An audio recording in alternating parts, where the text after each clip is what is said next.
Buenas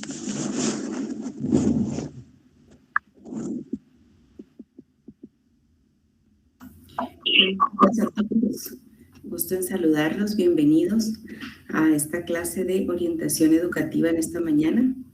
Ya estamos pues sobre la semana número 5 y agradezco siempre su puntualidad y su asistencia. En esta mañana pues siempre me gusta felicitarles por su determinación en cuanto a la decisión que han tomado para su preparación educativa. Pues como es costumbre, ¿verdad? Estoy teniendo listo aquí ya las diapositivas para que ustedes me hagan favor de poder indicarme si no hay ningún problema y podamos dar de lleno la clase. Sí quisiera comentar, ¿verdad? Porque como estudiantes uno pues se informa con diferentes grupos, que desde el primer día de clases yo les comenté que por instrucciones de la universidad no puedo compartir el material completo, o sea, yo lo comparto a través de la pantalla, pues será a través de capturas de pantalla o de notas que ustedes deberán tener la información. Las diapositivas como tal no puedo colocarlas. Entiendo que muchos de los estudiantes me han comentado que no han subido todas las clases, pero ya subieron la mayoría. Y pues la verdad es que es un poco complejo esta situación. Yo sé que no las van subiendo inmediatamente, sé que las van subiendo posteriormente. Y lo que les podría aconsejar pues es ir revisando lo anterior, supongo, o lo ideal es que en este momento solamente falte pues la clase de la semana pasada, que me imagino estarán por subir, y esta. Como hay bastante contenido anterior, pues podemos repasar esa parte. Están los videos introductorios que también pues de ahí yo saco el material, y alguna duda concreta que ustedes puedan tener al respecto de algún tema, algún subtema, con mucho gusto yo puedo hacerles la aclaración, pero es la instrucción de todo lo que nosotros podemos hacer. La verdad es que eso no me lo indicaron, solamente según yo comprendo y por mi experiencia docente, creería que la situación es con respecto a que si se comparte el material, muchas personas ya no ingresan a la clase en vivo, es decir, tengo la clase en vivo y tengo la presentación de diapositivas y voy a tener la grabación, entonces muchas personas ya no ingresan. Y pues creería yo que el propósito es que estén presentes, ¿verdad? Eso es algo que nadie me indicó, sino yo estoy sacando una conclusión. Entonces lo comento porque, pues,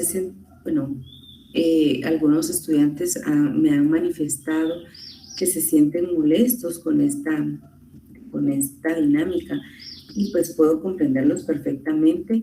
Sin embargo, pues no está en mis manos poder solucionarles de esta manera. Creería yo que es importante que se comuniquen con las autoridades. En este momento, si yo estuviera en su lugar, mi prioridad sería prepararme para la evaluación, y una vez pasada la evaluación, pues ya buscaría los canales necesarios para poder expresar mi opinión. De momento creería yo que estamos ya con tiempo contado y la prioridad sería esa. No sé si les parece, si alguien tiene algún comentario, pues puede expresarlo. Yo mientras tanto también les quiero suplicar su apoyo en cuanto a que me indiquen si la presentación avanza. ¿Alguien que me pueda hacer saber? Bien, licenciada, miramos bien la presentación, no hay problema. Está Muchas avanzando gracias. bien. Excelente, agradezco muchísimo. Entonces, pues ya ustedes me dirán si hay algún comentario, pues lo podemos ver acá antes de iniciar. Tal vez, licenciada, en ese tema sí, no pedimos la presentación adelantada, por lo menos semana vista, por lo menos que lo suban el jueves o viernes, pero se tardan bastante, ¿no? Entonces se tardan hasta dos semanas para subir la de ahorita, por ejemplo. No nos va a dar tiempo de revisarla porque ya viene el examen, porque lo van a subir seguramente hasta después del examen. Eso es el punto que nosotros miramos, una debilidad nada más, ¿verdad? Claro, claro, y todos tenemos derecho a expresar nuestro punto de vista. Créanme que los comprendo perfectamente. Yo también he sido estudiante la mayor parte de mi vida y pues yo no es que juzgue a la universidad, tiene sus políticas, tiene sus tiempos. Em, bueno, habrá que ver, todos tenemos fortalezas y debilidades. Alison, yo vi su correo, pero puede comentarme, vi el correo y de la misma manera le comento, ¿verdad?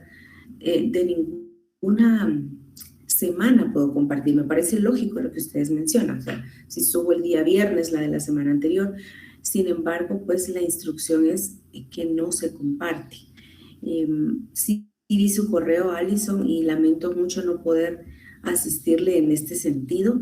Yo voy a hacer la consulta nuevamente, aunque lo tengo apuntado dentro de la inducción que me dieron, que esto no se llevaba a cabo. Entonces, pues sí lamento mucho no poder ayudarles en este sentido. Trato de irme despacio y de no cambiar las diapositivas pues rápidamente y de esa manera pues darles la oportunidad de poder hacer capturas de pantalla.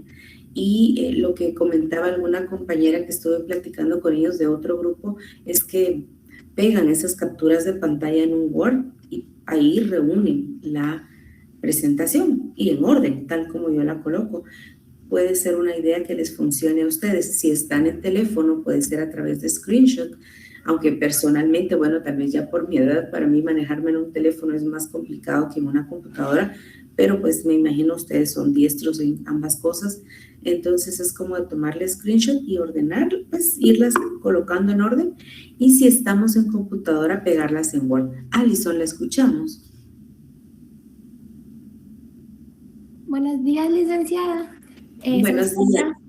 Sí, la escuchamos muy bien. Disculpe, lo que pasa es que en la primera clase no se podían observar bien las diapositivas y en mi caso, en la segunda semana también tuve problemas de internet y se iba la luz y no pude tener todas las diapositivas, solo pude llegar hasta la mitad y estuve esperando a que las subieran, pero no sé si es error mío o si fue error a la hora de subirlo, pero se me descarga el video y solo puedo ver 15 minutos de la clase y quiero avanzar más y se me cierra el video. Pero no sé si es error mío o error de la universidad a la hora de subir el video, porque solo me pasa con este curso. Y he preguntado en los grupos y nadie me ha respondido o nadie me ha pasado las diapositivas. Por eso es que me aboqué a usted y le escribí un Claro, correo. sí, muchas gracias. Me puede afectar a la hora del parcial. Así es, porque si vienen desde la primera semana hasta la quinta semana, pues el contenido más relevante, ¿verdad? No es que toditito esté. Bueno, quizá alguien las tenga disponibles del grupo y pueda hacérselas llegar a Alison. Yo les agradecería mucho o copiar el enlace de la clase y ponerlo en el chat, por ejemplo. Rocío tiene levantada su mano, puede, ¿la escuchamos?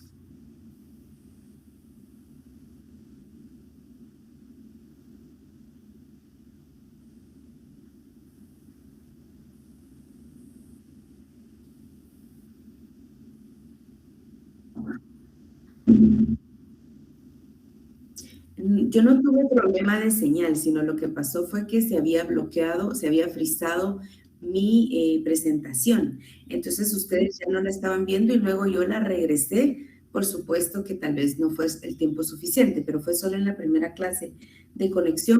No tuve-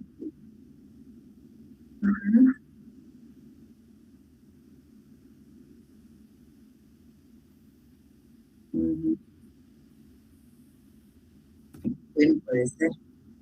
Ujú.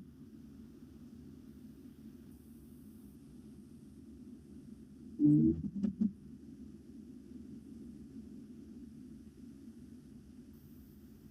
Estuvo. Ah, perfecto. Miren, yo tengo un técnico asignado y yo puedo hablar con ella para ver si se tienen las clases. Yo he revisado y fíjense que a mí me revisaron la clase uno y 2, la revisó el director académico para poder darme algunas sugerencias, fortalezas y debilidades. y pues sí la logró ver. Puede ser que tal vez como está grabado por esta misma plataforma, nosotros sí la podamos ver y ustedes no. Fabiola, ¿puede comentarnos? La escuchamos y Rosemary también. Buenos días, licenciada. Buenos días, compañeras y compañeros. Con respecto a lo que decía la compañera Alice, yo creo, solo para decirle a ella que a veces al momento de descargar los videos de la universidad, bueno, eso he visto yo no solo en estos semestres, sino en los otros semestres, a veces cuando uno descarga los videos e intenta verlo, llega al 15 minutos y luego de ahí no pasa. Entonces la solución sería de que ella vuelve a borrar el video y lo vuelve a descargar. Bueno, en mi caso, eso es lo que a mí me ha funcionado, porque a veces o sea, por decir, ya no pasa más después de los 15 o 20 minutos, ya ahí deja el video de funcionar, pero luego volver a borrarlo y volver a descargarlo, entonces ya continúa literalmente. Sería una sugerencia por si le funcionara. Gracias. Muchas gracias, Fabiola. Puede que eso sea, si no yo voy a hablar con la persona técnica que está asignada para ver cómo hacemos para recompartir, por decir así, o volver a compartir esa clase. De hecho, le voy a escribir hoy mismo, ahora mismo, para poder indicarle. Yo sí tengo acceso a esta clase. Yo voy a ver si ella me indica que yo puedo copiar el enlace y pegárselos aquí, pues con todo gusto, ¿verdad? Realmente mi intención es apoyarlos, pero administrativamente no está en mis manos poder compartir este material. Rosemary, ¿la escuchamos?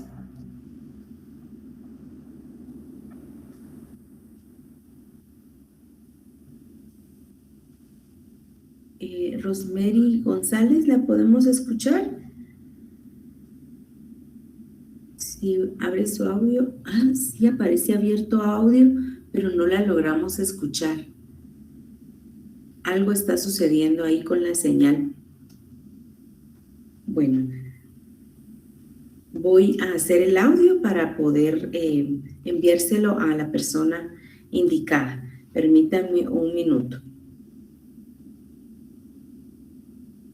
Le voy a dejar abierto mi audio. Buenos días, mucho gusto de saludarle.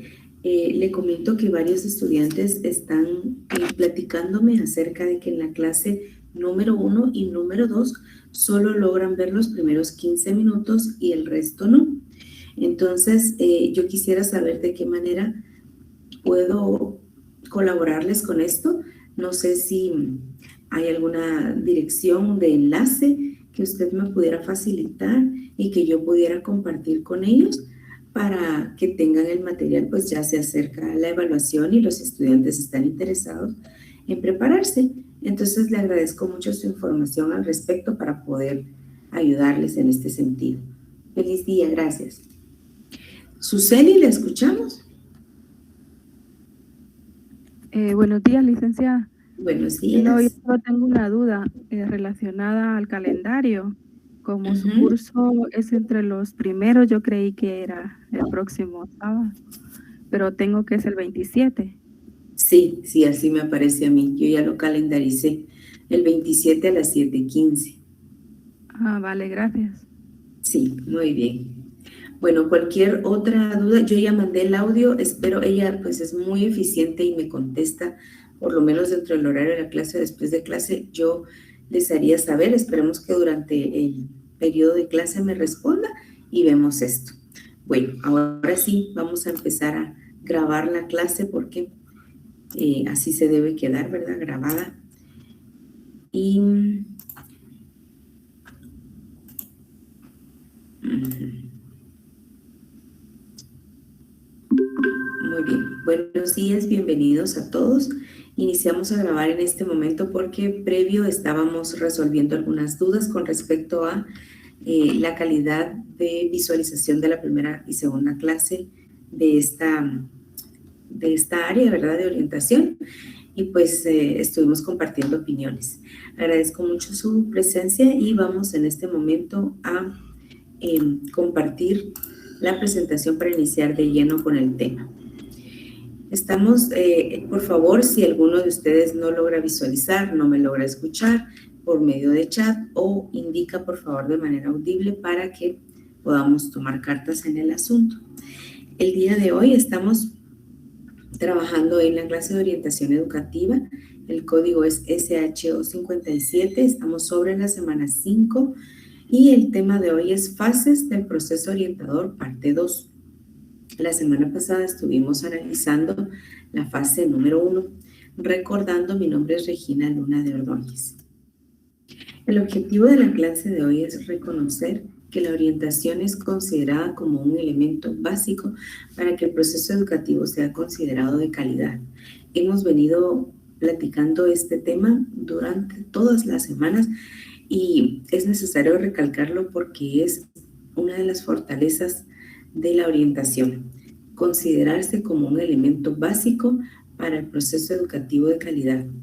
Ya sea que nosotros estemos en un centro educativo o tengamos la meta en alguna oportunidad a mediano o largo plazo de poder fundar una institución educativa o poder participar dentro de la junta directiva de un proyecto educativo, que pues uno siempre tiene metas a largo plazo o a corto plazo, o ya estemos allí, pues tenemos que tener muy claro que no podemos prescindir de un orientador, porque el orientador y el desempeño de sus funciones, porque no es solo la figura como tal, sino el desempeño adecuado de sus funciones será lo que de alguna forma va garantizando la calidad educativa.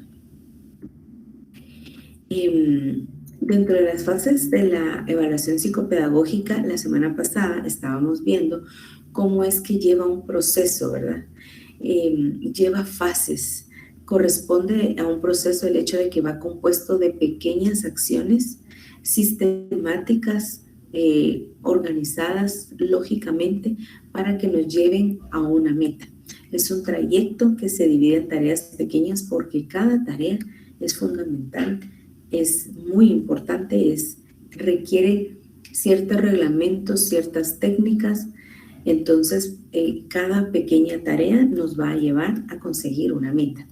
En este caso, hablábamos de la orientación educativa. Primera fase es la evaluación inicial. En esta evaluación inicial, lo que nosotros desarrollamos es un periodo exploratorio, un periodo en donde se recoge y se contrasta información.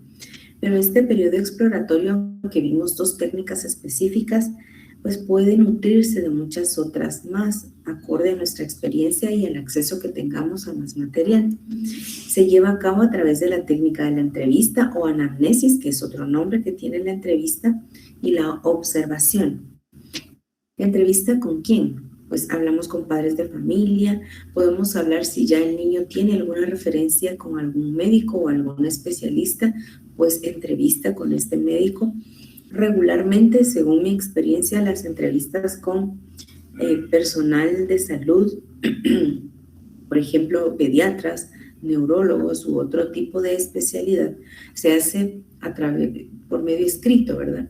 En entrevistas ya sistematizadas, en entrevistas estructuradas, ellos nos hacen llegar, nosotros las llenamos, nosotros les hacemos llegar, ellos las llenan, y solamente si nos quedará alguna duda o queremos ampliar o aclarar algún punto, entonces ya nos comunicamos de manera, digamos, personal o telefónica para poder ir aclarando. Pero esta fase de evaluación inicial es a través de la entrevista y la observación con varios, digamos, participantes de la comunidad.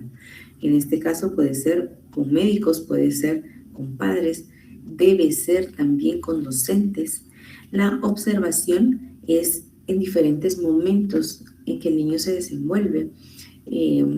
Si nosotros vamos a trabajar en una observación muy específica, tendríamos que darle seguimiento prácticamente en un día entero y no el mismo día, ¿verdad? Por ejemplo, voy a ver la entrada del niño y su desenvolvimiento en las primeras horas de la mañana el día martes, pero el día jueves voy a ver su desenvolvimiento en la hora de recreo y en los primeros horarios después del recreo.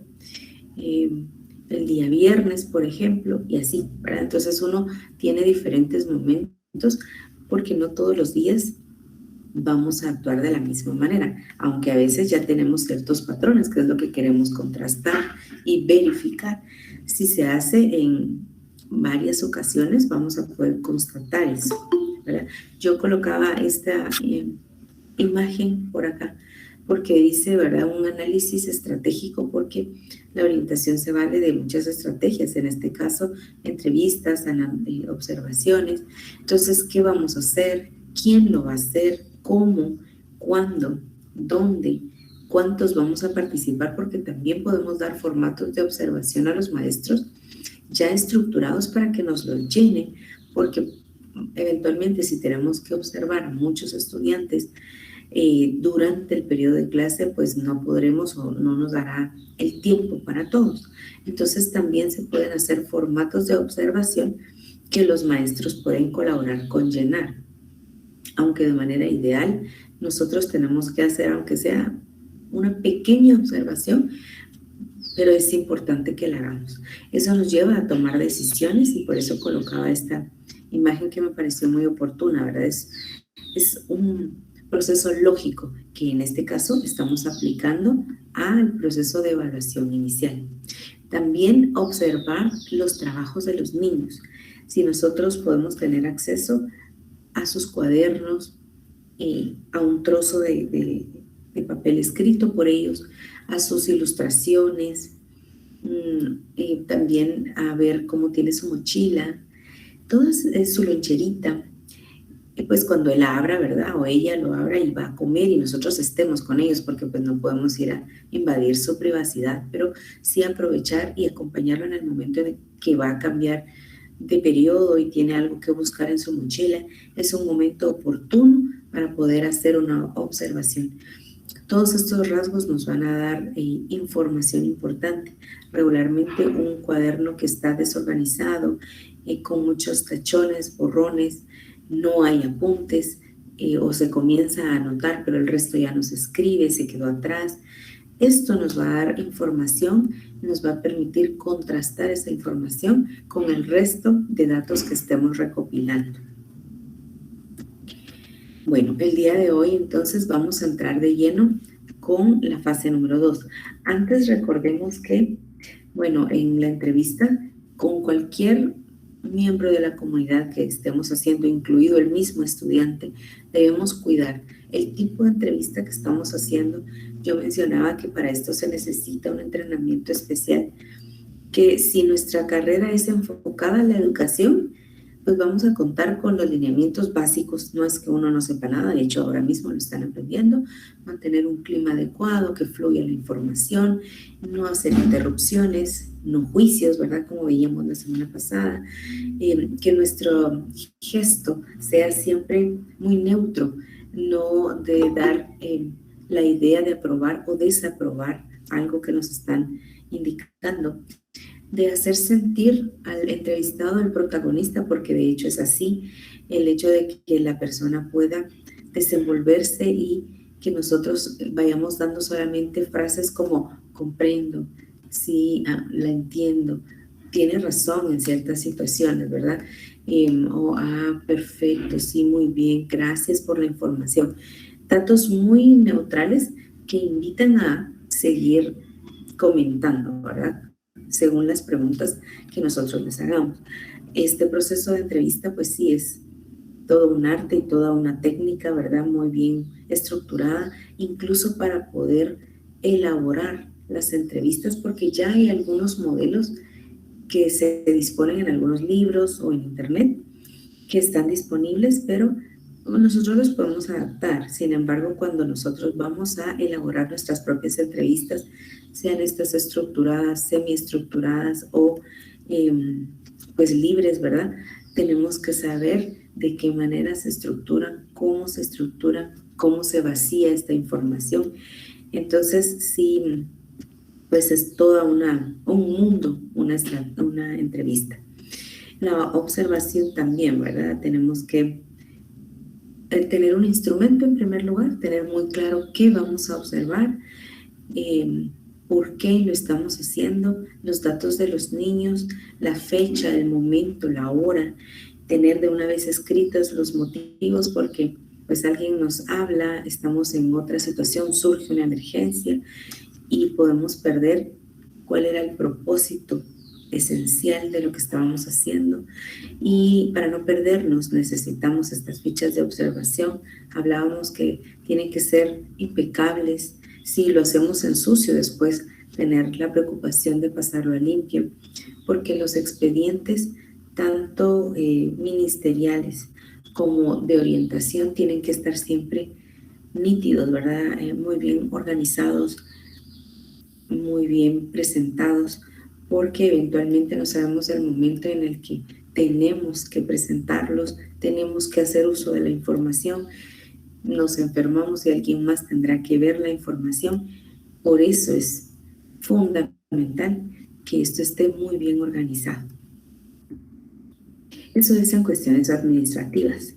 Y en cuestiones pedagógicas, la información debe estar muy clara, porque si no está clara, podemos dar oportunidad a que se dé una interpretación inadecuada, y esto puede ser contraproducente para el estudiante. Es una responsabilidad muy grande llevar un archivo de un estudiante en el aspecto administrativo y en el aspecto psicopedagógico. Cada dato que nosotros coloquemos y nuestra opinión está formando esos rasgos, ese perfil del estudiante, que ya vamos a ver más adelante. No queremos que sirva como una etiqueta, sino como información para poder darle la respuesta educativa que el estudiante necesita. Ya vamos a ir viendo esto poco a poco. Bueno, entonces fase 2, valoración y diagnóstico. Se refiere a interpretar los datos que hemos recogido y delimitar el problema. Esta fase es clave definitivamente para el éxito de la respuesta educativa, que se decida y se ponga en marcha en beneficio del estudiante.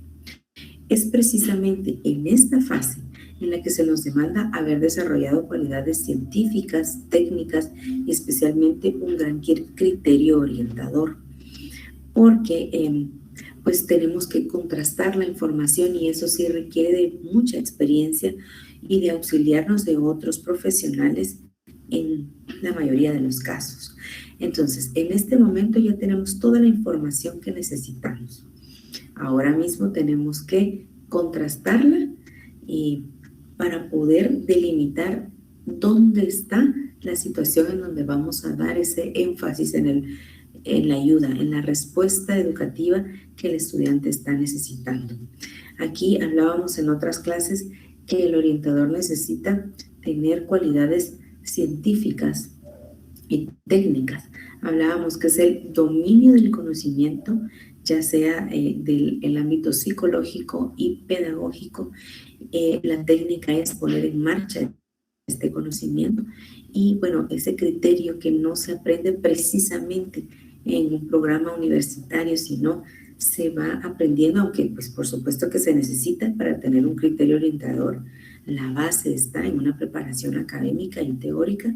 Sin embargo, el poder ir beneficiándonos y poder ir siendo testigos de la experiencia de otros orientadores más experimentados, o estar actualizándonos de manera continua, en donde podemos nutrirnos también de experiencias de personas que, aunque no las tengamos en nuestro contexto, en libros, por ejemplo, nos dan muchas anécdotas y experiencias de cómo se han resuelto casos y cómo se han enfocado los casos.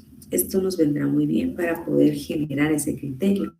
Yo colocaba la imagen, por ejemplo, de una persona, ¿verdad?, donde está adquiriendo datos de su propio ser en cuanto al azúcar, la presión, datos en cuanto a la circunferencia de la cintura.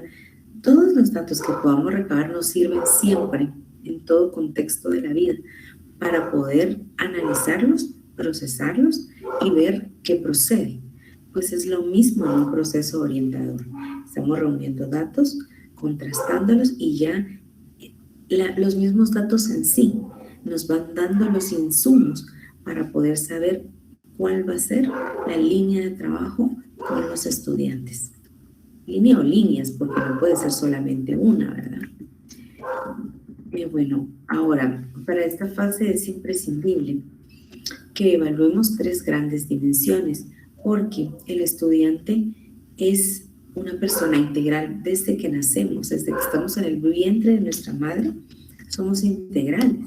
No solo somos seres biológicos, ni solo seres psicológicos, ni solo seres emocionales o sociales, sino que somos todo lo anteriormente comentado, Por eso yo colocaba esta fotografía. Pues vemos aquí cómo es que tiene varias aristas, un cuerpo con volumen, ¿verdad? Esta figura tiene varias aristas o caras para poder verlo, y de diferentes caras percibimos diferente información.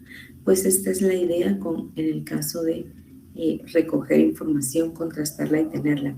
Información que vamos a lograr determinar desde el punto de vista biológico del estudiante, porque somos seres biológicos. Dimensión psicopedagógica que incluye nuestras características psicológicas y pedagógicas, y también vamos a ver la dimensión social, porque los seres humanos somos seres sociales por naturaleza. Entonces, para poder evaluar, para poder recoger información, lo tenemos que hacer desde estas perspectivas. Básicamente este tema es como la ampliación del anterior. Ya sabemos que la evaluación es recoger información, un periodo exploratorio, un periodo en donde vamos a observar y a entrevistar. ¿Desde qué perspectivas? Desde la perspectiva biológica, psicopedagógica y social. Entonces, si no tenemos información de todas estas dimensiones, nuestra evaluación es incompleta. Estaríamos actuando de manera, digamos, poco ética, porque no estamos viendo al individuo en su globalidad, si nos dirigimos solamente a una de las dimensiones. Tenemos que abarcar todas ellas, para entonces ya vamos a ir viendo cómo nos van a ir sirviendo todos estos datos. Lo esencial es tener claro ahora que vamos a ponernos los lentes, ¿verdad?, de la dimensión biológica para ver a un estudiante, pero también los lentes psicopedagógicos y también los lentes de la dimensión social. ¿Qué buscamos? Bueno, buscamos que a través de la entrevista se trata de buscar elementos claves que nos permitan formarnos un perfil del niño. Desde estas diferentes perspectivas que confirman o que conforman, más bien dicho, la integralidad de un individuo. Básicamente es eso, un individuo integral. Por eso yo colocaba esta imagen de la llave, porque todas estas áreas, estas caras, estas aristas, estas diversas dimensiones que conforman la integralidad de un individuo, nos van a permitir tener la llave para poder hacernos un perfil y poder determinar los instrumentos que utilizaremos y el plan de acción que llevaremos a cabo como orientadores. Entonces, si queremos tener una llave que nos abra correctamente la integralidad del estudiante, no podemos pasar por alto ninguna de las dimensiones que vimos en la diapositiva anterior. Entonces, para recopilar información nos dirigimos o es necesario tener el historial médico, que estamos hablando de la dimensión biológica, cuadernos, trabajos escolares, pertenece a la dimensión psicopedagógica, específicamente pedagógica. Las calificaciones, de igual manera, nos dirigimos a el área de pedagógica del estudiante. También podemos hacer observaciones en diferentes actividades, momentos, fechas, circunstancias, entrevistas a diferentes miembros de la comunidad educativa, incluido personal médico, porque eso es lo que vamos a nosotros formar como nuestro historial médico. Todos tenemos una historia médica, algunos pues gracias a Dios son muy saludables y pues es mínimo, sin embargo existe. Y si estamos viendo que se está dando una problemática o una necesidad, pues tenemos que verlo desde todas las perspectivas, porque si nos limitamos en alguna, puede que la respuesta era médica y estamos tratándolo como pedagógico y nunca vamos a obtener la respuesta del estudiante. No hay avance porque no estamos dando como la medicina necesaria, por decir así. Dimensiones, la dimensión biológica del estudiante. En esta ilustración vemos todo lo relacionado con medicina, ¿verdad? Cuando uno se va a hacer un análisis general, Por ejemplo, si se va a someter a una operación, uno necesita tener por lo menos el doctor necesita tener una panorámica general de nuestro estado de salud en ciertos puntos esenciales, presión arterial, quizá ya dependiendo de la edad y del tipo de operación, cuestiones hormonales, cómo estamos funcionando nuestras hormonas, en ciertos niveles que permiten medir la salud de la persona.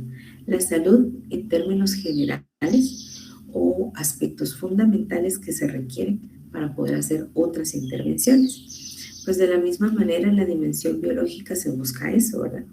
Este enfoque considera al ser humano como una consecuencia de la genética, porque hay situaciones que vendrán con nosotros, y fisiológicas, ¿verdad? Cómo estamos compuestos. Nuestra conducta tiene innegablemente una base biológica. Se utiliza el método comparativo para analizar las acciones del individuo. Y es que cuando vamos a estos exámenes que les comento, siempre nos aparece el rango normal o el rango promedio esperado y aparece el rango nuestro. A partir de comparar esos dos valores, el médico puede decir, ¿está bien o no? Entonces, por eso, en esta dimensión biológica se utiliza el método comparativo, porque según estudios, datos que se tienen de observaciones e investigaciones médicas y biológicas, ya existe un parámetro en donde se espera un desarrollo o una conducta o ciertos rasgos de avance de habilidades ya establecidos a ciertas edades en ciertos contextos.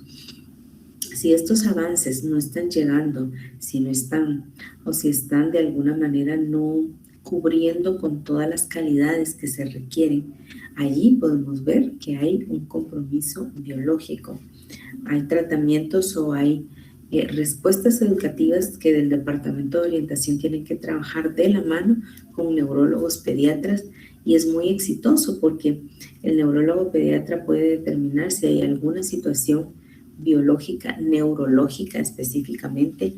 Nosotros nos podemos dar ideas por algunas pruebas psicopedagógicas y podemos determinar que hay algún fallo en ciertos procesos del cerebro.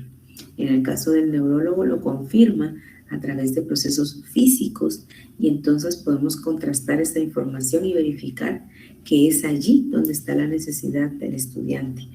Si como psicopedagogos, como orientadores, encontramos que la situación se está yendo de tipo biológico y está mostrando ciertas características de algún trastorno o de alguna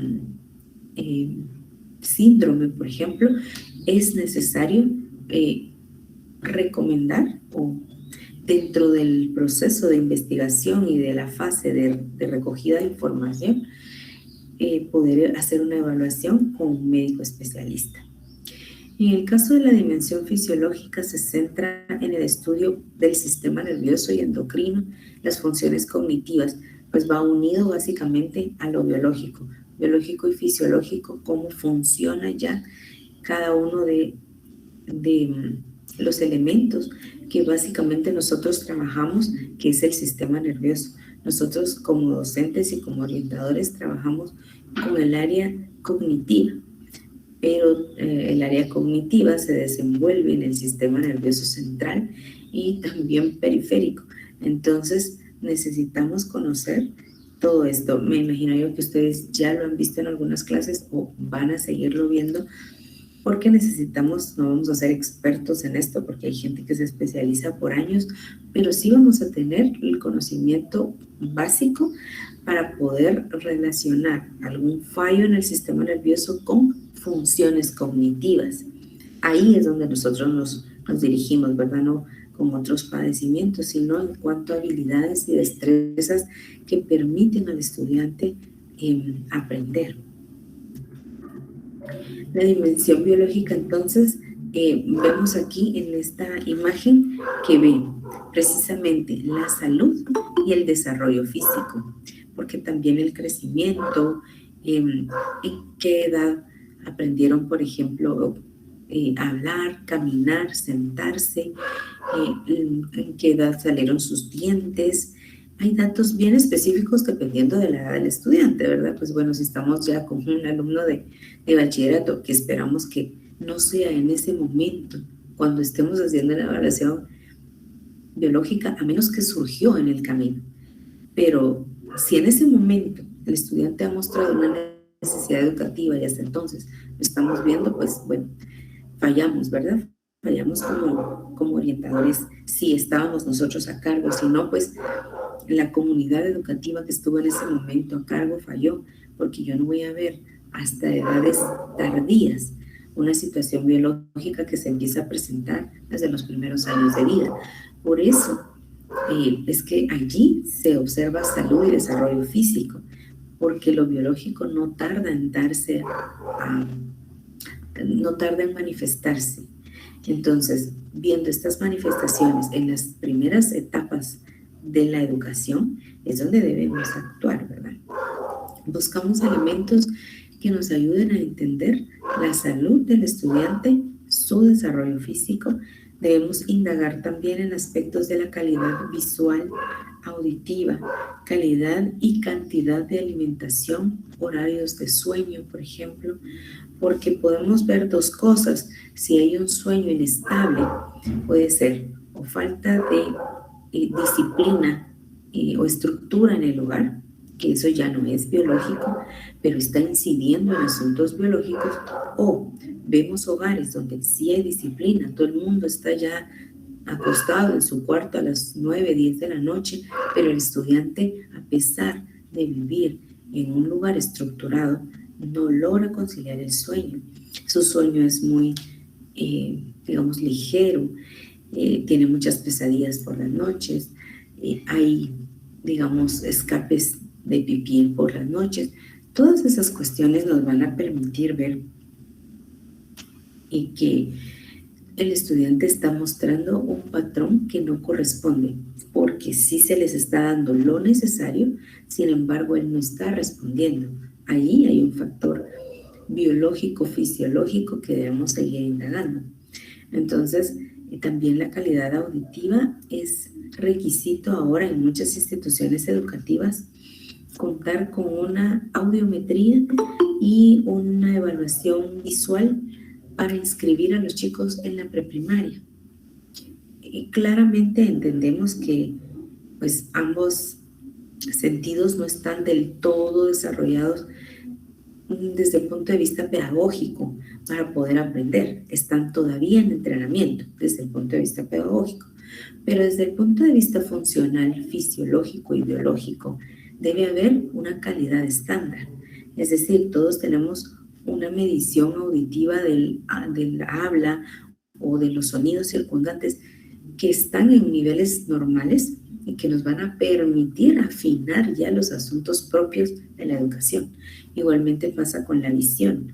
Voy a tener un nivel de visión normal, que en parámetros normales, comparándolos con los chicos de esa edad. Sabemos que como pedagogos, bueno, en ese momento la discriminación visual no está al 100% desarrollada, pero eso ya son aspectos pedagógicos.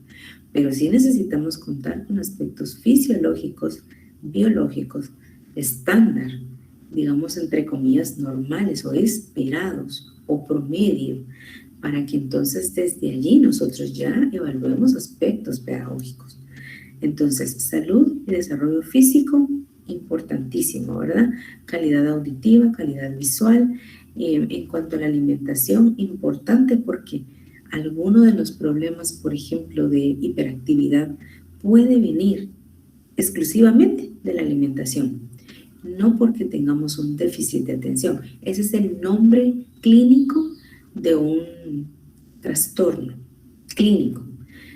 Sin embargo, la hiperactividad sí podemos mostrarla a cualquier persona. Acorde, por ejemplo, a mí me sucede si yo me tomo una taza de café a las 10 de la noche o en la mañana, pero está muy cargado, me da energía. Bueno, en el caso mío, pues yo la necesito, ¿verdad? Ya uno va perdiendo la energía con el tiempo, pero en el caso de un niño, si bebe mucho café o muy espeso o no tiene la costumbre de hacerlo y lo hace, y empieza a volverse una costumbre, luego del café con un chocolate o demasiado azúcar, eso incide en su nivel de actividad, de atención y de otros procesos cognitivos. Entonces, evaluar calidad y cantidad de alimentación es básico porque tal vez la necesidad de la respuesta educativa sea muy simple y sea únicamente cuestión de hacer un cambio en la alimentación. Aquí en la diapositiva también vemos en la ilustración específicamente el aspecto psicopedagógico, en donde se divide en el psicológico y pedagógico, que hemos venido viendo desde el inicio que así es la psicopedagogía, se nutre de los principios psicológicos y pedagógicos, tenemos que ver ambos aspectos. Y en cuanto al aspecto social o la dimensión social, vemos diferentes contextos en los que interactúa el niño, cómo es la dinámica familiar, cómo es la dinámica dentro del aula, la dinámica en el centro educativo, con sus compañeros, con sus maestros, cómo se comporta el estudiante, y eso nos dará muchas pautas interesantes. Bueno, aquí pues ya vemos como más específicamente, ¿verdad? Salud, desarrollo físico, su régimen de vida, la alimentación y el sueño, como lo comentábamos. Ahora está ya en una imagen, ¿verdad? Para que lo tengamos más claro. Régimen de vida es como toda la dinámica familiar, a qué horas almuerzan, si tienen un horario específico, si no, cuál es la comida que regularmente se hace. Parecieran detalles muy pequeños, muy íntimos, o que los niños no nos van a, la familia no nos querrá revelar. Sin embargo, depende de nuestra habilidad indagatoria que vamos a lograr tener toda esta información que básicamente nos va a dar la luz de dónde vamos a actuar. Ahora vamos a hablar acerca de la dimensión psicopedagógica. Se compone de las dimensiones psicológicas y pedagógicas. Yo trato como de repetir, ¿verdad? Para que nos vaya a ir quedando muy claro. En el caso de las psicológicas, abarca las necesidades físicas necesarias para la supervivencia. Pero no, bueno, es que la psicología y la necesidad física muchas está ligada, porque si nosotros no contamos o estamos siendo descuidados en nuestras necesidades básicas, pues puede haber incidencia en lo psicológico. Si no somos alimentados desde que somos pequeños, la manera como se hace, si no se cuenta con cercanía o apego con alguien, el bebé necesita formar un lazo de apego y genéticamente lo trae con la madre, pero hay niños que son, digamos, dados en adopción, que la madre desde los primeros días de vida tiene que retirarse, que los dejan en instituciones, o niños institucionalizados. Bueno, entonces ahí vemos que el apego es una necesidad básica como el alimento, el que el niño pueda formar un lazo específicamente con una persona que cubra sus necesidades físicas, por ejemplo, de caricias, de abrazos, de mecerlo. Esas son necesidades básicas que en ese momento de la vida, si no se cubren, van a tener incidencia durante toda la vida. Entonces, a eso nos referimos con necesidades físicas. Sí, la alimentación, por supuesto, el sueño, pero es el cómo. En esta etapa es cómo se alimentaba a una persona, cómo se hacía dormir, porque el bebé requiere contacto físico y apego, formar una relación de apego con alguien, si no, no están cubiertas sus necesidades. Puede ser tan extremo que se hizo una investigación, una observación por algunos psicólogos, ustedes pueden investigar más al respecto, donde niños institucionalizados no eran acariciados, sino solo eran cubiertas sus necesidades fisiológicas. Y resulta que incluso hubo niños que murieron. a los niños que estaban sometidos sin querer, por eso es que se dieron cuenta. Algunas enfermeras que los cuidaban o niñeras sí tenían ese apego con los bebés, lograron sobrevivir. Entonces, y fueron niños más activos, aprendieron mejor, más felices, se desarrollaron más rápidamente. Otros no lo hicieron, incluso algunos perdieron la vida, pues vino una enfermedad y no fueron capaces de sobrellevarla. Y entonces ahí es donde la psicología empieza a darse cuenta que estas son necesidades para sobrevivir desde nuestros primeros años. Por eso no solamente se incluye lo físico, sino lo emocional. Por otro lado, también debemos buscar información sobre habilidades básicas del aprendizaje, como, estas habilidades es el lenguaje, la atención, la memoria y la percepción sensorial. De todas estas áreas tendríamos que tener elaboradas preguntas. En cuanto al lenguaje, la edad en la que el jovencito empezó a pronunciar sus primeras palabras, hay fonemas que los jovencitos, que los chicos no pueden pronunciar. ¿Cuáles son estos fonemas? Claro, esto lo vamos a verificar cuando nosotros hablemos con ellos, pero hay padres que dicen es que él acaba de empezar de hablar, tiene 3 años. Entonces tenemos que ver las edades, qué dijo, cuántas palabras aproximadamente el padre considera que tiene y tener los rangos, y nosotros tener los rangos esperados para esa edad. Entonces toda esa información pues tiene que estar en el conocimiento de la madre o del cuidador, ¿verdad? En cuanto a la atención, si atiende rápido a las instrucciones, si pierde la información con facilidad, en cuanto a la memoria y cómo está esa percepción sensorial, es donde yo mencionaba aspectos como de visión, de audición, porque pues un niño cuando nace con problemas de audición no lo sabe y nunca lo va a saber a menos que el cuidador se dé cuenta, porque el jovencito no va a decir no escucho bien porque nació así, para él eso es lo normal. Entonces, por ejemplo, si nosotros hablamos de un lado y el chico no responde, si tenemos que alzar mucho la voz para que él nos escuche o ella nos escuche, estos son datos bastante importantes que solo los padres de familia o cuidadores nos podrán resolver. Puede que ya teniéndolos en el salón nadie se haya dado cuenta y nosotros lo verifiquemos, pero pues bueno, eso ya sería lamentable porque ya hemos perdido algún tiempo valioso. También la motivación y los afectos del estudiante son elementos que debemos conocer. ¿Qué lo motiva? ¿Qué le gusta? ¿En qué momento se ve y se siente más contento? ¿Qué le gusta comer? ¿Qué le gusta hacer? ¿Cómo lo motivamos? Porque si es a través de, digamos, acercarnos a él, a través de palabras, ¿cómo le gusta más ser motivado? Esos son elementos claves. Por eso pues vemos en la imagen cómo es que el cerebro y la emocionalidad son las áreas que debemos indagar en la dimensión psicopedagógica, específicamente en el área psicológica.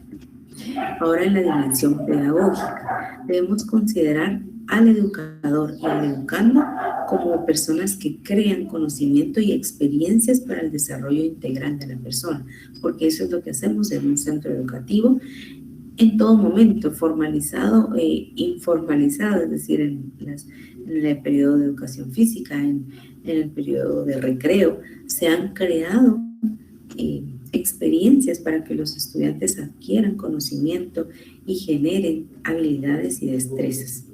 Entonces, los elementos claves en esta área que debemos observar son el rendimiento académico. Tenemos que hablar con diversos docentes. Si el jovencito tiene diversos docentes, cómo va en sus clases, cuál es su comportamiento general. Y como les mencionaba, en sus trabajos, tareas, notas, verlo desenvolverse en alguna clase, en una que le resulte fácil, una que le resulte compleja. La madurez en general, aunque para esto existen exámenes biológicos y psicopedagógicos específicos para medir la madurez, Como orientadores o docentes nos podemos dar cuenta de la madurez de un chico solo en su manera de hablar. Esto lo hemos desarrollado con la experiencia y porque conocemos los parámetros normales o esperados para en las edades que estamos manejando. Entonces, sí podemos conocer cuáles son esos rangos. Y solamente con hablar, con ver un dibujo, con examinar la letra del estudiante, vamos a poder entender o darnos una idea de cómo está esa madurez. El dominio que tiene de las materias, cuáles se les hacen fáciles, cuáles difíciles, si es un alumno más numérico, más artístico, más de lenguaje. El desarrollo de habilidades requeridas para las áreas del conocimiento, los intereses que tiene en clase o que manifiesta tener, pues pueden ser esos intereses los que nos sirvan de motivadores y afectos, lo que veíamos anteriormente. Vemos entonces ahí ya la imagen de lo que necesitamos indagar en estas áreas. Procesos cognitivos en el área psicológica y procesos afectivos motivacionales. Y en el área pedagógica vemos las áreas curriculares y todo lo que tiene que ver con el desenvolvimiento de esas áreas curriculares. Entonces ahí pues está más desglosado lo que debemos observar. En el caso de procesos cognitivos, la atención, la percepción, la memoria, el lenguaje, la imaginación, eso dice mucho también de la estimulación que ha tenido el estudiante y de sus procesos mentales. En los procesos afectivos motivacionales, las necesidades que manifiesta o que observamos, los intereses que lo motiva, que le gusta, que aprecia. Es un niño muy emocional o poco emocional. Si tiene voluntad, si ha sido formado, es decir, si ha tenido cierta disciplina, tanto en el, pues, básicamente en el hogar, para poder controlar sus impulsos o no. Es un niño que simplemente se desborda, nos puede dar indicaciones o de la estructura del hogar o de alguna situación donde ya el niño o el hogar no lo esté pudiendo controlar. Y las áreas curriculares ya vimos todo lo que tiene que ver con su rendimiento académico.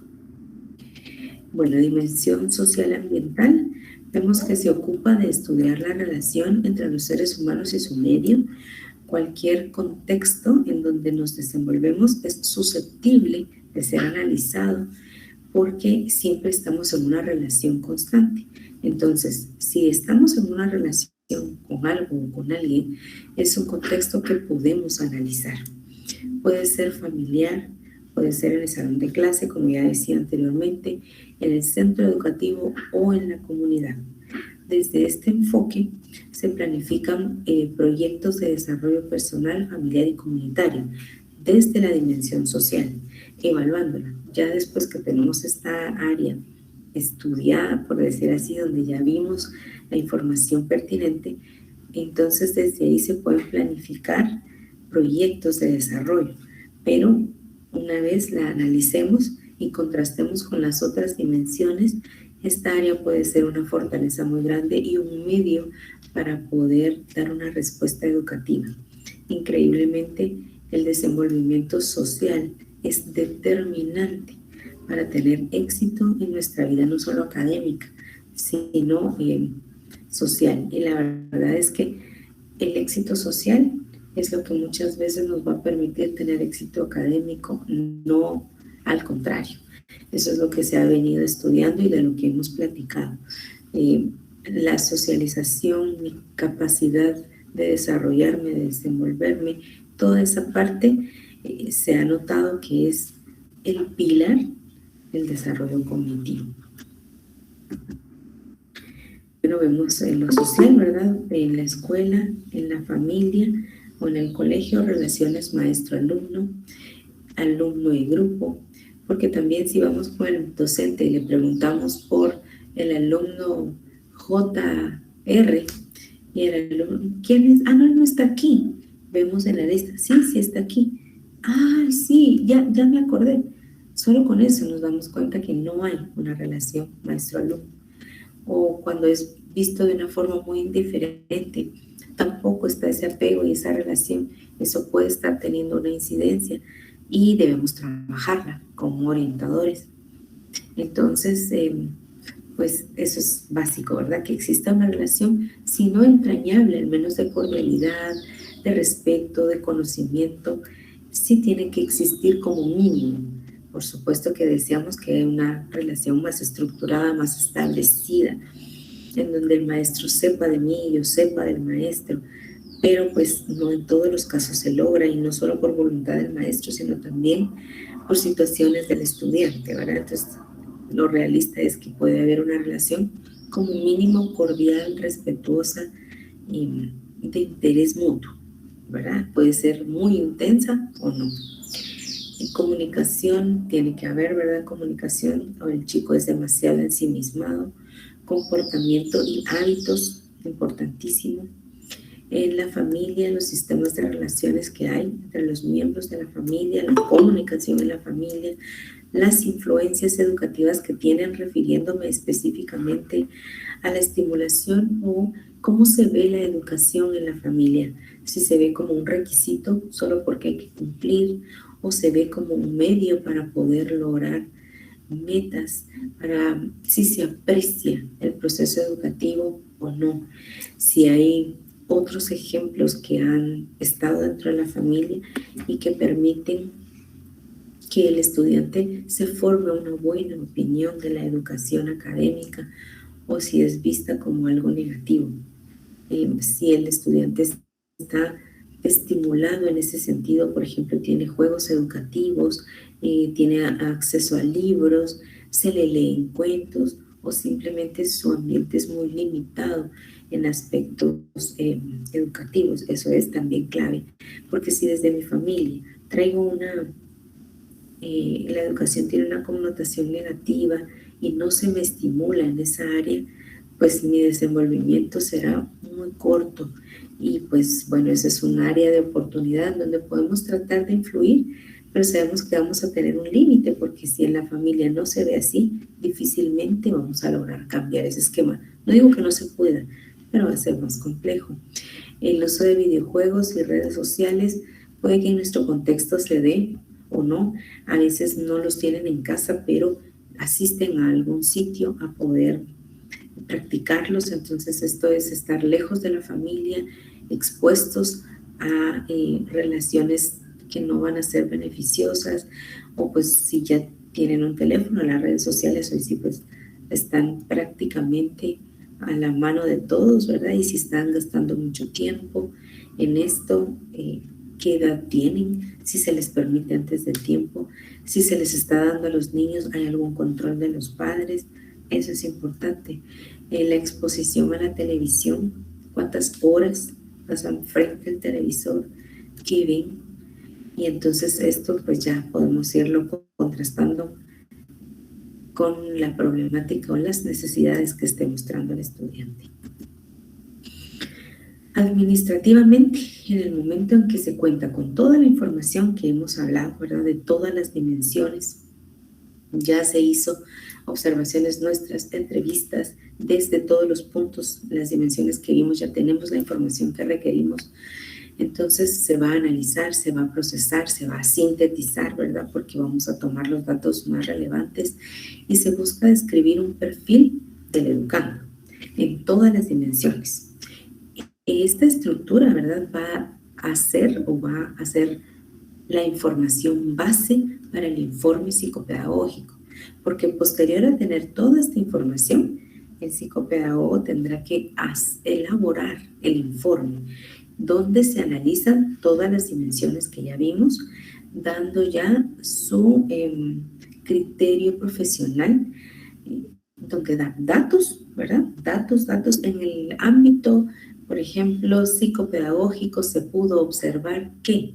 Entonces ya el orientador pues coloca las observaciones y coloca ya su, vamos a decir diagnóstico, pero en realidad las nuevas tendencias en orientación están quitando incluso hasta la palabra diagnóstico, porque un diagnóstico da idea de una enfermedad, y realmente poder determinar cuál es la respuesta educativa es visto desde allí como más positivo. Si yo digo diagnóstico, lo relaciono con algo negativo, enfermedad, problemas, el niño tiene una dificultad, ya está etiquetado. Pero si yo me enfoco en cuáles son sus rasgos, simplemente, y cuál es la respuesta educativa que yo debo dar, lo veo hasta desde otra perspectiva, como una oportunidad de trabajo y de crecimiento.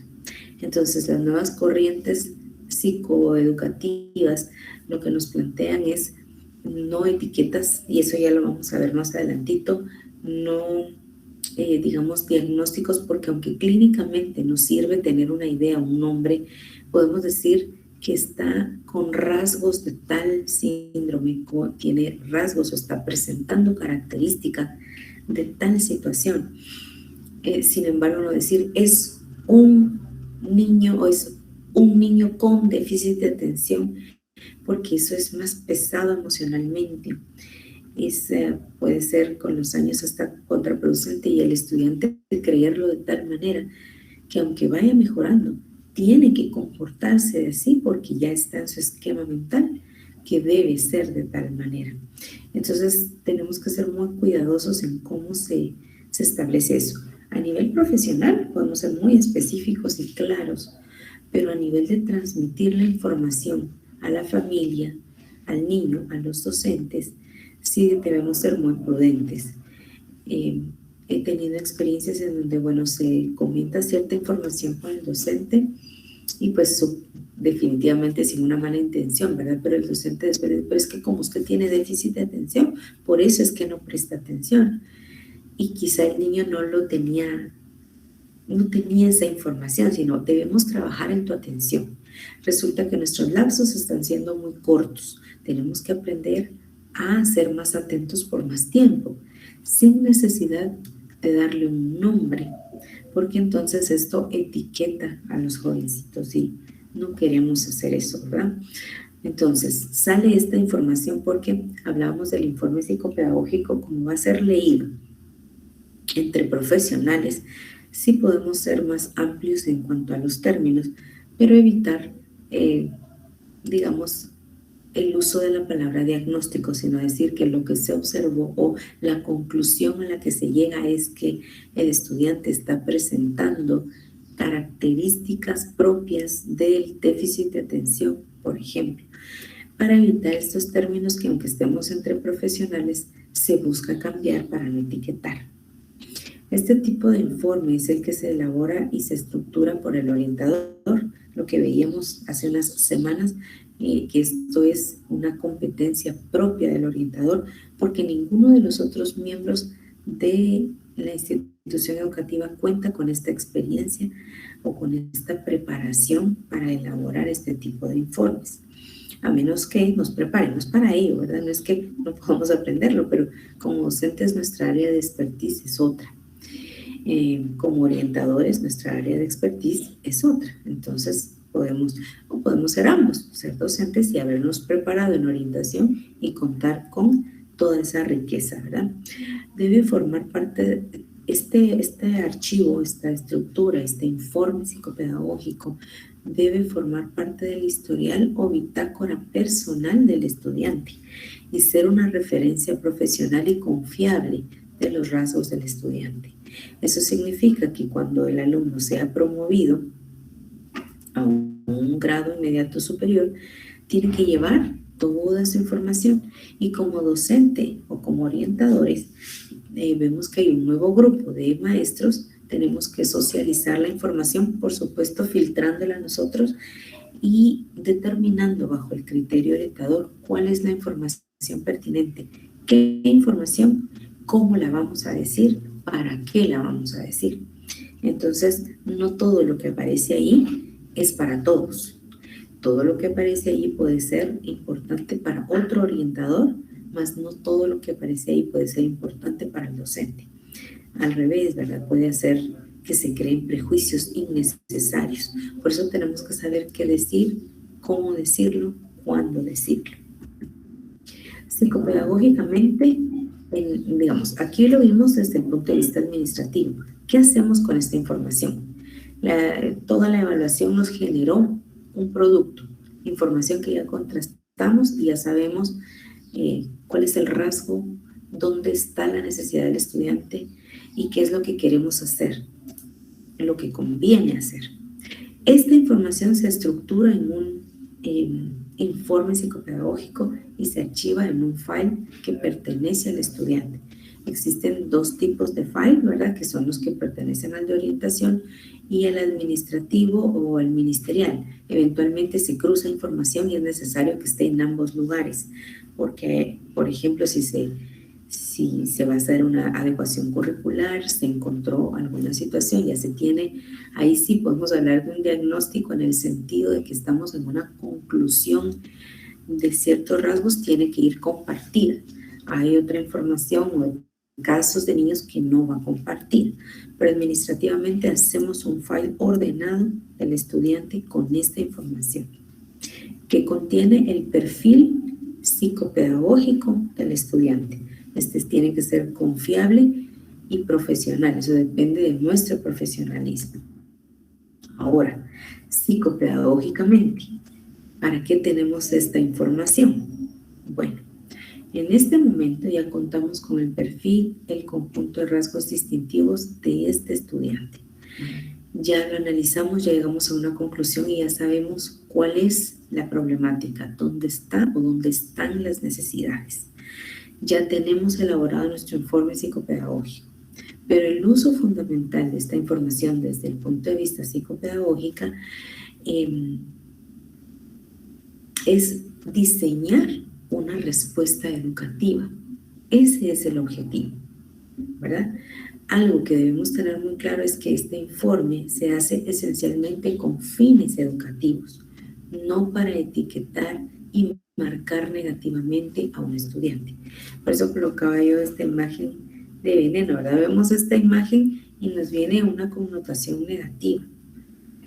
Como psicopedagogos, nuestra ética profesional debe estar muy bien cimentada y muy bien practicada, porque es con fines educativos y bien debemos saber por nuestra propia experiencia y por situaciones que nos hemos actualizado, que hemos estudiado, que ningún ser humano somos producto terminado, nadie. Entonces no tenemos el derecho de etiquetar y decir es que como este niño es síndrome de tal, síndrome de antes, por eso es que nunca va a poder hacer, o por eso es que se va a comportar, porque la voluntad es mucho más grande incluso que muchos de los síndromes que existen. Cuando ya hay un compromiso de retraso mental, ya se requiere otro tipo de abordaje y ahí sí, la voluntad o la facultad de desarrollar la voluntad está limitada. Cuando hablamos de un retraso mental es otro aspecto, es otro tema, esto es otro mundo, ¿verdad? Esa ya es educación especial porque ya hay un compromiso cognitivo neurológico. Una vez no tengamos este compromiso de retraso mental, como se le llamaba antes, ¿verdad? Pero lo pronuncio como antes para que sepamos de qué hablamos, o de compromiso neurológico. Una vez no haya esta situación, los cambios pueden ser muchos, ¿verdad? Muchísimos. Entonces, no podemos decir que el estudiante va a actuar de cierta forma porque puede que nos sorprenda. Esta información solamente nos sirve a nosotros para adaptar el sistema educativo al estudiante, no para etiquetarlo, no para que el docente desde la preprimaria hasta el bachillerato sepa que este alumno tiene tal situación y que por eso va a ser de tal manera. Ahí estamos haciendo un gran daño. Nuestro interés es educativo y va enfocado hacia nosotros. ¿Cómo yo puedo ser eficiente para este estudiante? ¿Cómo este proyecto educativo puede ser eficiente para este estudiante? Eso es lo que buscamos. Muy bien, entonces, recapitulando la información y tratando de condensar los datos que hemos visto hasta el momento. En la primera fase lo que se busca es la evaluación, ¿verdad? Hay un motivo de evaluación, porque no vamos a evaluar con este protocolo a los 500 estudiantes que tengamos inscritos, no, ¿verdad? Vamos a hacer esta evaluación con casos específicos que ya han sido referidos y que veíamos la semana pasada que se cuenta con ciertos rasgos para ser referidos. Si vemos que califica para ser referido, que sí está mostrando una problemática que no se va a solventar con intervenciones de cajón que hagamos. La semana pasada vimos algunas intervenciones académicas que siempre debemos hacer como orientadores. Si con estas orientaciones, si ya dejamos pasar un tiempito, por lo menos unos 3 meses donde puede madurar el estudiante y la conducta persiste e incluso se agrava, definitivamente es candidato. Entonces, al ser candidato, ahí sí vamos a tener la evaluación. Motivo de evaluación, ¿cuál es esta? ¿Cuáles son los rasgos que se han observado, la problemática o la necesidad que ha manifestado el estudiante? Ese es el motivo. Entonces ya nos dedicamos a recopilar la información a través de las técnicas que vimos y de las maneras en que analizamos. Posteriormente nos formulamos hipótesis, decimos, por ejemplo, si estamos viendo que está su escritura, tiene muchos fallos, no hay calidad ni en el trazo ni en lo que se escribe, las oraciones no están teniendo un sentido, solamente se escriben ciertos sustantivos, pero se omiten ciertas partes dependiendo de la edad. Entonces ya nos empezamos a formar una hipótesis. Cuando hablamos con el niño, su habla no es estructurada, no cuenta con el nivel de palabras o de el lenguaje que tiene que tener para esa edad. Es muy inmadura su forma de conversar. Entonces nos vamos formando una hipótesis que, digamos, la necesidad que estamos viendo es en cuanto al lenguaje. Ya los maestros nos han reportado que se queda atrás, que pues su rendimiento, sobre todo en el lenguaje, es muy notorio porque el lenguaje es uno de los vehículos principales del aprendizaje. Si no hay un correcto lenguaje, no se avanzará académicamente como se espera. Entonces ya nos formamos las hipótesis necesarias, empezamos a seleccionar instrumentos para evaluar.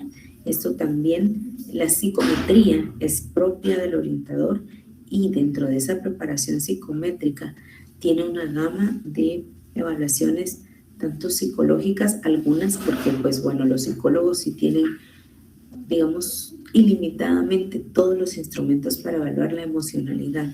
En el caso de los psicopedagogos no, solo contamos con cierta preparación y de ciertas pruebas que inciden en la parte académica solamente, ¿verdad? Entonces los psicopedagogos solo podemos tener acceso a pruebas que estén relacionadas con el desarrollo académico, no emocional, ya más clínicas. Ahí solamente pueden hacer uso de ellas los psicólogos. Si nosotros somos psicólogos y después nos preparamos para ser orientadores, pues bueno, entonces ahí sí podemos tener acceso a muchas más pruebas de todo tipo, ¿verdad? En el caso del psicopedagogo o del pedagogo que después se especializa en psicopedagogía, su base de preparación es la pedagogía, entonces tendrá acceso a ciertas pruebas limitadas. Pero en estos instrumentos de evaluación, nosotros podemos elegir cuáles utilizar para poder corroborar la información. En esto sí quiero ser un poco, o enfatizar más bien, que no debemos utilizar tantísimas pruebas. No es que tengamos que tener, el niño tuvo que haber pasado por 20 pruebas estandarizadas. Es someter al estudiante a mucha tensión, a mucha ansiedad. Con pocas pruebas, nosotros podemos determinar por dónde va el problema. Eso lo da la experiencia. Necesitamos hacer pocas pruebas, pero muy reveladoras. Y eso se aprende estudiando cada una de las pruebas. Cuando hay una preparación para la psicopedagogía, se enseñan las pruebas que nos pueden servir para esto y entonces ya aprendemos a ver que si el problema va por el lenguaje, ¿qué prueba va a ser más adecuada? Pero no solo hay pruebas de lenguaje, sino hay pruebas que contienen subpruebas, que van a ver lenguaje, razonamiento, madurez. Entonces ya nosotros seleccionamos cuál prueba nos servirá, o qué batería de prueba nos servirá para poder hacer nuestra impresión clínica, ¿verdad? Entonces, sí vamos a dar una impresión clínica definitivamente, porque estamos haciendo un perfil del estudiante a través de nuestra hipótesis y lo que nos confirmen las pruebas psicométricas, ¿verdad? Y entonces ahí ya tenemos toda la información para elaborar con esto el informe psicopedagógico. Muy bien. Ahora, la intervención o proceso de seguimiento en la respuesta educativa. Pues repasando la información, la entrevista, la observación, son puntos de partida para la intervención o aplicación de pruebas psicopedagógicas, para que posteriormente podamos elaborar el informe psicopedagógico. Estoy volviendo a hablar de los puntos que ya vimos, ¿verdad? Y el perfil del estudiante. Eso es lo que queremos. ¿Cómo formo el perfil? A través de todo esto que ya vimos. En este punto se van a determinar las acciones oportunas para solventar las necesidades educativas que hemos detectado, porque muchas instituciones se quedan ahí, solamente recaban información, tienen lo necesario, pero pues no hay una respuesta o no se agiliza la puesta en marcha de la respuesta, y entonces ahí no vamos a ver cambios. Si seguimos haciendo lo mismo, obtendremos las mismas respuestas, ¿verdad? Una necesidad del estudiante. Si queremos que el estudiante empiece a progresar, mientras más rápido empecemos a dar un seguimiento educativo, pues mejor, ¿verdad? La intervención entonces se dirige al enfoque que se requiera, es decir, puede ser al enfoque biológico, psicopedagógico o al enfoque social o a todos combinados de alguna manera especial. Puede ser que el niño necesite una intervención biológica, fisiológica, estamos hablando de neurólogos, de pediatras, bueno, de también, no sé, hasta alergólogos, porque hay algunas alergias que inciden en muchas cosas. Entonces, ahí hablamos desde el proceso, desde la dimensión biológica. Puede ser que nos demos cuenta que la intervención va más en el área psicopedagógica o social, o tenga un poquito de cada una, ¿verdad? Ya cuando tenemos muy claro esto, entonces hacemos el plan de acción, que tiene que ser, no se tiene que quedar solo en elaborar un informe psicopedagógico precioso, profesional y ético, sino más importante es qué vamos a hacer todos los miembros para solventar. Entonces, sumando la información y volviendo a hacer un repaso, ¿verdad? Tenemos el motivo de la evaluación, recabamos la información, la organizamos, usamos pruebas psicológicas, psicométricas, formamos una hipótesis y entonces ya seleccionamos las pruebas que necesitamos, elaboramos el informe y hacemos este plan de acción. Para este plan de acción no va a ser solo el psicopedagogo, más bien el psicopedagogo lo diseña, pero puede que nosotros tengamos poca incidencia o no, o mucha incidencia.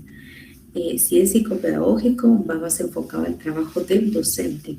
Entonces trabajaremos con el docente para ver cómo podemos solventar esta situación.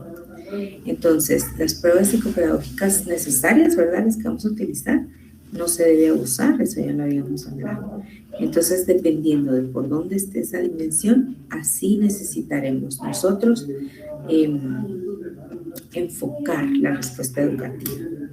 Regularmente incluye un abordaje multidisciplinario. Va a ser muy extraño que la respuesta educativa sea solamente de un área. Regularmente requiere por lo menos 2 áreas. Entonces, se necesita la intervención de varios profesionales. Ya veíamos cuáles pueden ser. También se puede hablar de especialistas educativos.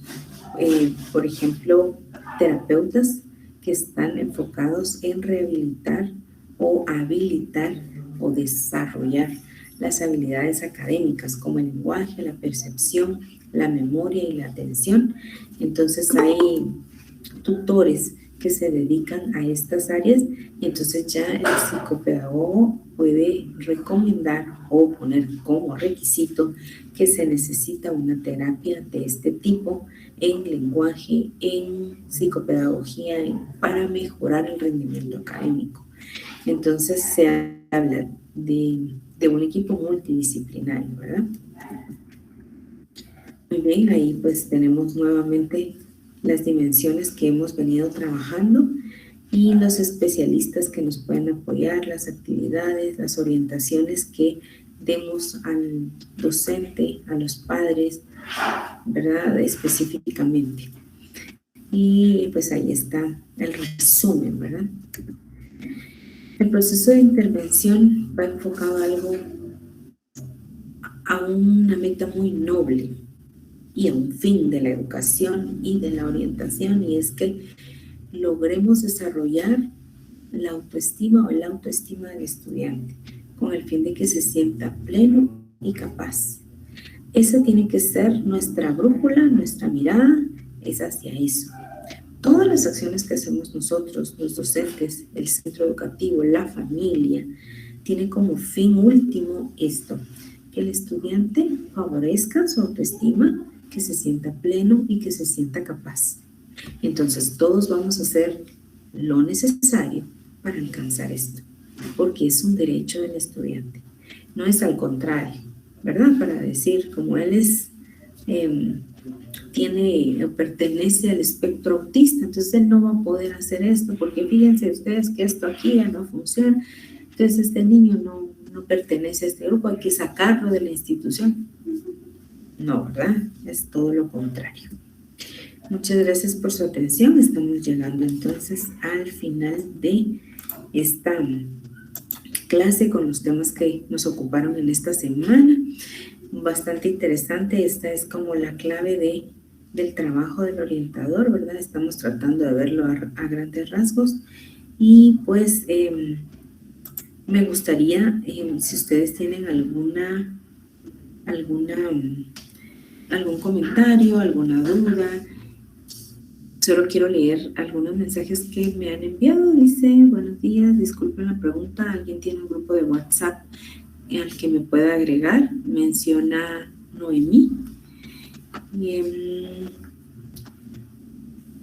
Areli Noemí. Y luego Cecilia dice, buenos días compañeros. Disculpen si tienen algún grupo. Pueden agregarme por favor. Y ahí ella coloca el número.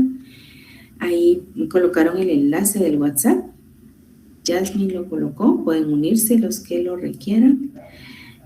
Podría poner la primera diapositiva del proceso de seguimiento o respuesta educativa, por favor. Vamos a ver aquí.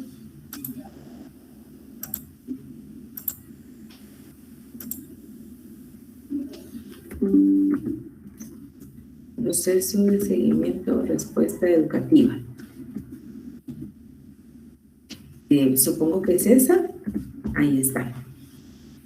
Entonces ahí pues básicamente lo que vemos es como el proceso que llevamos a cabo en esta clase, todos los datos que vimos hasta llegar al informe, pero el seguimiento o lo bonito de esto, la esencia de todo esto no es la búsqueda en sí, que tenemos que ser diestros, ¿verdad?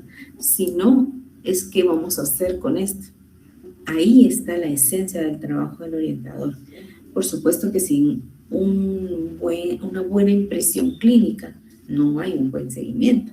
Comparémoslo con ir al médico. Si yo no llevo exámenes, si el médico se forma una idea equivocada de mi padecimiento, me dará un medicamento que no me va a favorecer y que si no me hace bien, que si no me hace mal, tampoco me va a hacer bien. Entonces, para tener una correcta impresión clínica se necesita de mucho conocimiento y de mucha experiencia. Pero este conocimiento y esta experiencia deben ser las bases o lo que solvente la acción principal, que es el diseño de la respuesta educativa. Entonces vamos a tener éxito y más éxito que el nuestro estudiante, ¿verdad? Bueno, si ya pudieron captar esta información, hacer su anotación o tomarle la captura, y si no me lo indican, ¿verdad? Ahí están los criterios que vimos antes, lo que nos llevó, como las fases que nos llevó hasta diseñar la respuesta educativa. Y luego vemos que es multidisciplinario, quiénes son los especialistas que pueden estar involucrados en una respuesta educativa adecuada. Aquí es el repaso de las dimensiones que vimos, ¿verdad? Bajo estas dimensiones buscamos la información y el fin que perseguimos, que es fortalecer la autoestima y la plenitud y capacidad de los estudiantes. Bueno, entonces, pues espero que haya quedado claro, y si no, pues ustedes siéntanse en la libertad de poder comentarme. Dice, me pueden agregar en el grupo. Bueno, ahí estamos hablando ya acerca de el grupo de WhatsApp. Espero que tengan éxito en este grupo y que puedan comunicarse. ¿Hay alguna duda, pregunta, comentario? Los escucho en este momento. Ya llegamos a las 8:46 y sé que ustedes tienen más clases que continúan en su programa educativo. Entonces, pues si no hay más comentarios, pues termino por aquí. Les agradezco mucho la atención. Vamos a dejar de grabar en este momento. Excelente. Entonces, pues les agradezco a todos y espero que todos tengan un buen fin de semana. Gracias, Jonathan y Manuel, muy amable. Igualmente, feliz fin de semana para todos, y a través del correo podemos comunicarnos. Muchas gracias. Feliz sábado.